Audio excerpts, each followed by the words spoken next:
जय श्री कृष्ण। कृष्ण। ओम नमो भगवते वासुदेव। 7वें श्लोक में कर्मयोग की और 8वें 9वें श्लोक में सांख्य योगी की कर्मों से निर्लिप्तता बताकर अब भगवान भक्ति योगी की कर्मों से निर्लिप्तता बताते हैं। शरीर, इंद्रियां, मन, बुद्धि, प्राण आदि सब भगवान के ही हैं, अपने है ही नहीं। अतः इनके द्वारा होने वाली क्रियाओं को भक्ति योगी अपने कैसे मान सकता है। इसलिए उसका यह भाव रहता है कि मात्र क्रियाएं भगवान के द्वारा ही हो रही है और भगवान के लिए ही हो रही है, मैं तो निमित्त मात्र। भगवान ही मेरी अपनी इंद्रियों के द्वारा आप ही संपूर्ण क्रियाएं करते हैं। इस बात को ठीक ठीक धारण करके संपूर्ण क्रियाओं के कर्तापन को भगवान में ही मानना, यही उपयुक्त पदों का अर्थ है। शरीर आदि वस्तुएं अपनी है ही नहीं, प्रत्युत मिली हुई है और बिछुड़ रही है। ये केवल भगवान के नाते भगवत व्यर्थ दूसरों की सेवा करने के लिए ही मिली। इन वस्तुओं पर हमारा स्वतंत्र अधिकार नहीं है, अर्थात इनको अपने इच्छा अनुसार न तो रख सकते हैं, न ही बदल सकते हैं और न मरने पर साथ ले जा सकते हैं। इसलिए इन शरीर आदि को तथा इनसे होने वाली क्रियाओं को अपनी मानना ईमानदारी नहीं है। अतः मनुष्य को ईमानदारी के साथ जिसकी ये वस्तुएं हैं उसी की अर्थात भगवान की ही मान लेनी चाहिए। संपूर्ण क्रियाओं और पदार्थों को कर्मयोगी संसार के, ज्ञान योगी प्रकृति के और भक्ति योगी भगवान के अर्पण करता है। प्रकृति और संसार दोनों के ही स्वामी भगवान है, तथा क्रियाओं और पदार्थों को भगवान के अर्पण करना ही श्रेष्ठ है। किसी भी प्राणी, पदार्थ, शरीर, इंद्रिय, मन, बुद्धि, प्राण, क्रिया आदि में किंचित मात्र भी राग, खिंचाव, आकर्षण, लगाव, महत्व, ममता, कामना आदि का न रहना ही आसक्ति का सर्वथा त्याग करना है। शास्त्रीय दृष्टि से अज्ञान जन्म मरण का हेतु होते हुए भी साधन की दृष्टि से राग ही जन्म मरण का मुख्य हेतु है। राग पर ही अज्ञान टिका हुआ है, इसलिए राग मिटने पर अज्ञान भी मिट जाता है। इस राग या आसक्ति को से ही कामना पैदा होती है। कामना ही संपूर्ण पापों की जड़ है। इसलिए यह पापों के मूल कारण आसक्ति का त्याग करने की बात आई है, क्योंकि इसके रहते मनुष्य पापों से बच नहीं सकता और इसके न रहने से मनुष्य पापों से लिप्त नहीं होता। किसी भी क्रिया को करते समय क्रियाजन्य सुख लेने के तथा उसके फल में आसक्त रहने से उस क्रिया का संबंध छूटता नहीं, प्रत्युत छूटने की अपेक्षा और बढ़ता है। किसी भी छोटी या बड़ी क्रिया के फलस्वरूप कोई वस्तु चाहना ही आसक्ति नहीं है, प्रत्युत क्रिया करते समय भी अपने अपने में महत्व का, अच्छेपन का आरोप करना और दूसरों से अच्छा कहलाने का भाव का रखना ही आसक्ति ही है। इसलिए अपने लिए कुछ भी नहीं करना है। जिस कर्म से अपने लिए किसी प्रकार का किंचित मात्र भी सुख पाने की इच्छा है वह कर्म अपने लिए ही हो जाता है। अपनी सुख सुविधा और सम्मान की इच्छा का सर्वथा त्याग करके कर्म करना ही उपयुक्त पदों का अभिप्राय है। यह कितनी विशेष बात है कि भगवान के सम्मुख होकर भक्ति योगी संसार में रहकर संपूर्ण भगवत कर्म करते हुए भी कर्मों से नहीं बनता। जैसे कमल का पत्ता जल में उत्पन्न होकर और जल में रहकर भी जल से निर्लिप्त रहता है। ऐसे ही भक्ति योगी संसार में रहकर संपूर्ण क्रियाएं करने पर भी भगवान के सम्मुख होने के कारण संसार से सर्वदा निर्लिप्तता महसूस करता है, निर्लिप्त रहता है। भगवान से विमुख होकर संसार की कामना ही सब पापों का मुख्य हेतु है। कामना आसक्ति से उत्पन्न होती है। आसक्ति का सर्वथा अभाव होने से कामना नहीं रह सकती, इसलिए पाप होने की संभावना ही नहीं रहती। धुएं से अग्नि की तरह सभी कर्म किसी न किसी दोष से युक्त होते हैं, परंतु जिसने आशा, कामना, आसक्ति का त्याग कर दिया है उसे ये दोष नहीं लगते।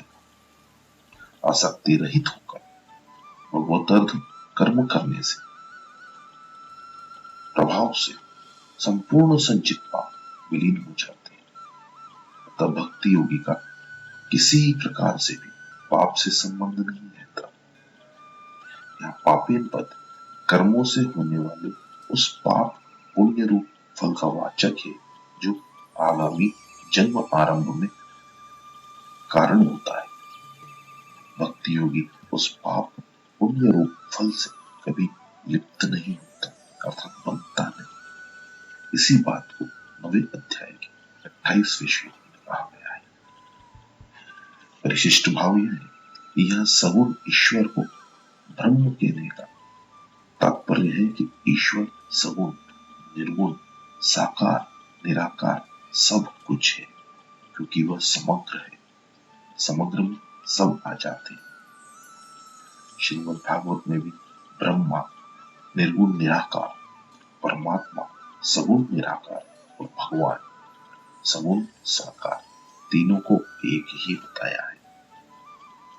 तात्पर्य हुआ कि सगुण के अंतर्गत ब्रह्म, परमात्मा और भगवान तीनों आ जाते हैं, और निर्गुण के अंतर्गत केवल ब्रह्म ही आता है, क्योंकि निर्गुण में गुणों का निषेध है।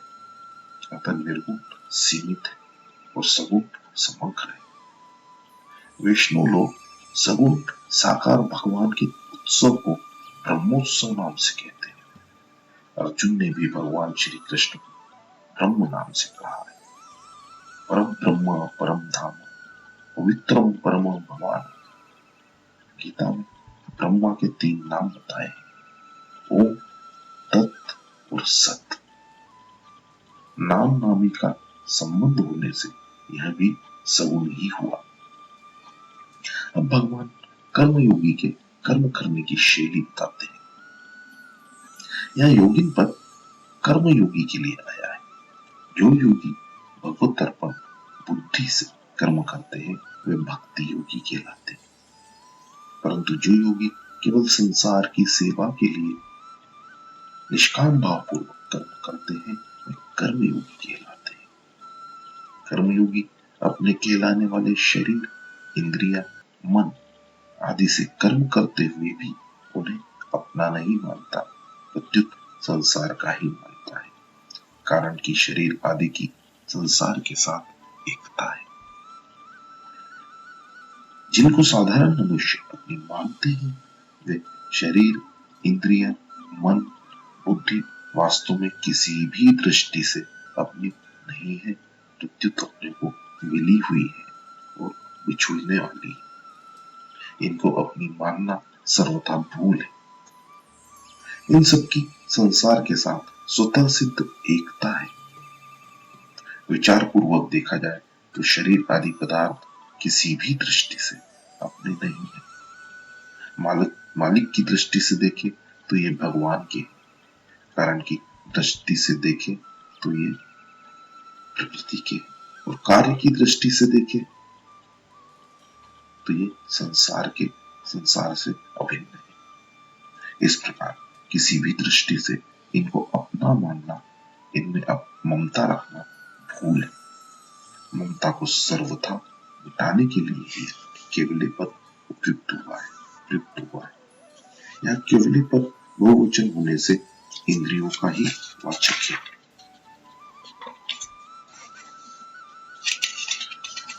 परंतु इंद्रियों से ही ममता हटाने के लिए कहा जाए, शरीर मन बुद्धि से नहीं, ऐसा संभव नहीं।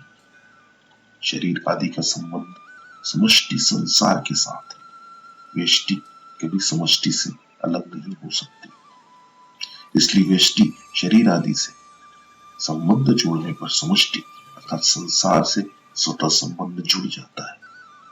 जैसे लड़की के विवाह होने पर अर्थात संबंध जुड़ने पर सास ससुर आदि ससुराल के सभी संबंधियों से अपने आप संबंध जुड़ जाता है, ऐसे ही संसार के किसी भी वस्तु अर्थात शरीर आदि से संबंध जुड़ने पर अर्थात उसे अपनी मानने पर पूरे संसार से अपने आप संबंध जुड़ जाता है। अतः यह केवल पद शरीर इंद्रिया मन बुद्धि सब में ही साधक को ममता हटाने की प्रेरणा करता है। वास्तव में कर्ता का स्वयं निर्मम होना ही आवश्यक है। यदि कर्ता स्वयं निर्मम हो तो शरीर इंद्रिया मन बुद्धि आदि सब जगह से ममता सर्वथा मिट जाती है। कारण कि वास्तव में शरीर इंद्रिया आदि स्वरूप से सर्वथा भिन्न है। अतः इनमें ममता केवल मानी हुई है, वास्तव में है नहीं। कर्मयोग की साधना में फल की इच्छा का त्याग मुख्य है। साधारणतः लोग फल प्राप्ति के लिए कर्म करते हैं, पर कर्मयोगी फल की आसक्ति को मिटाने के लिए कर्म करता है। परंतु जो शरीर इंद्रिया मन बुद्धि प्राण आदि को अपनी मानता रहता है, वह फल की इच्छा का त्याग कर ही नहीं सकता। यदि मनुष्य फल की इच्छा न करे तो भी शरीर आदि को अपना मानने से वह कर्म फल का हेतु बन ही जाता है, जिसका भगवान ने निषेध किया है। मां कर्म फल हेतु, कारण कि उसका ऐसा भाव रहता है कि शरीर आदि अपने हैं, तो उनके द्वारा किए गए कर्मों का फल भी अपने को मिलना चाहिए। इस प्रकार शरीर आदि को अपना मानने से स्वतः फल की इच्छा उत्पन्न होती है। इसलिए फल की इच्छा को मिटाने के लिए शरीर आदि को कभी भी अपना न मानना अत्यंत आवश्यक है। केवली पद का तात्पर्य है कि जैसे वर्षा बरसती है और उससे लोगों का हित होता है, परंतु उससे ऐसा भाव नहीं होता उसमें कि मैं बरसती हूं, मेरी वर्षा है, इससे दूसरों का हित होगा, दूसरों को सुख होगा। ऐसे ही इंद्रिय आदि से होने वाले हित में भी अपनापन मालूम न होने दे। परंतु शरीर मन बुद्धि इंद्रियों के द्वारा किसी का अभिष्ट हो गया, किसी की मनचाही बात हो गई, इन क्रियाओं को लेकर अपने मन में खुशी आती है, तो मन बुद्धि आदि में केवलपना नहीं रहा, प्रत्युत उनके साथ संबंध जुड़ गया, ममता हो गई।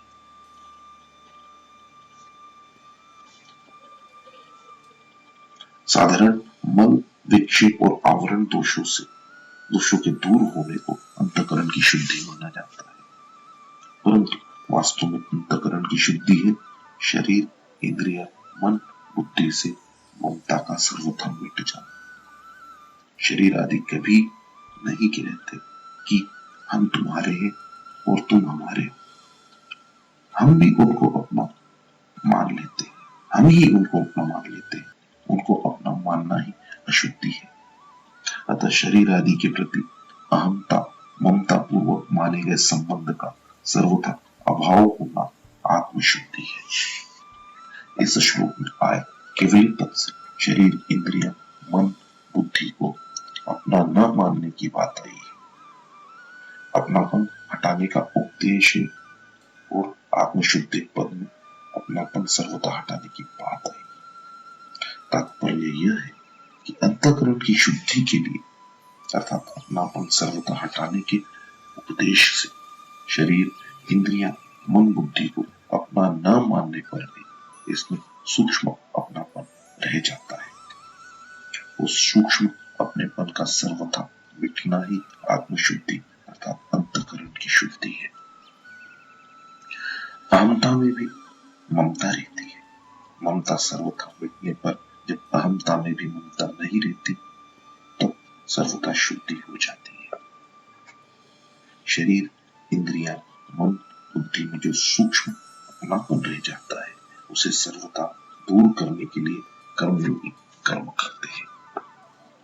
जब तक मनुष्य कर्म करते हुए अपने लिए किसी प्रकार का सुख चाहता है अर्थात किसी फल की इच्छा रखता है और शरीर, इंद्रिया, मन आदि कर्म सामग्री को अपनी मानता है तब तक वह कर्म बंधन से मुक्त नहीं हो सकता। इसलिए कर्मयोगी फल की इच्छा का त्याग करके और कर्म सामग्री को अपनी न मानकर केवल दूसरों के हित के लिए ही कर्म करता है। कारण कि योगारूढ़ होने की इच्छा वाले मननशील योगी के लिए अर्थात दूसरों के हित के लिए कर्म करना ही हेतु कहा गया है। इस प्रकार दूसरों के हित के लिए वह ज्यों ज्यों कर्म करता है त्यों ही त्यों ममता आसक्ति मिटती चली जाती है और अंतःकरण की शुद्धि होती चली जाती है। परिशिष्ट भाव यह है कि शुद्ध करने से अंतःकरण शुद्ध नहीं होता, क्योंकि शुद्ध करने से अंतःकरण के साथ संबंध बना रहता है। जब तक मेरा अंतःकरण शुद्ध हो जाए यह भाव रहेगा तब तक अंतःकरण की शुद्धि नहीं हो सकती, क्योंकि ममता ही खास अशुद्धि है। इसलिए रामायण में आया है, ममता मल जरी जाई, ममता का सर्वथा अभाव हो जाना ही अंतःकरण की शुद्धि है। भगवान ने यह केवल पद से अंतःकरण के साथ ममता न रखने की बात कही है। शरीर, इंद्रिया, मन और बुद्धि में ममता का सर्वथा अभाव हो जाना ही अंतःकरण की शुद्धि है। अंतःकरण में ममता अर्थात अपनापन सर्वथा मिटाने के उद्देश्य से कर्मयोगी अनासक्त भाव से कर्म करते हैं। वे अपने लिए कोई कर्म नहीं करते, कारण कि ममता रखने से कर्म होते हैं, कर्मयोग नहीं होता। अपने लिए कोई कर्म न करने से कर्मयोगी की गति स्वरूप की तरफ होती है। कर्मयोगी पहले ममता रहित होने का उपदेश बनाकर कर्म करता है, फिर उसके उपदेश की सिद्धि हो जाती है। जय श्री कृष्ण, राधे कृष्ण। ओम नमो भगवते वासुदेव।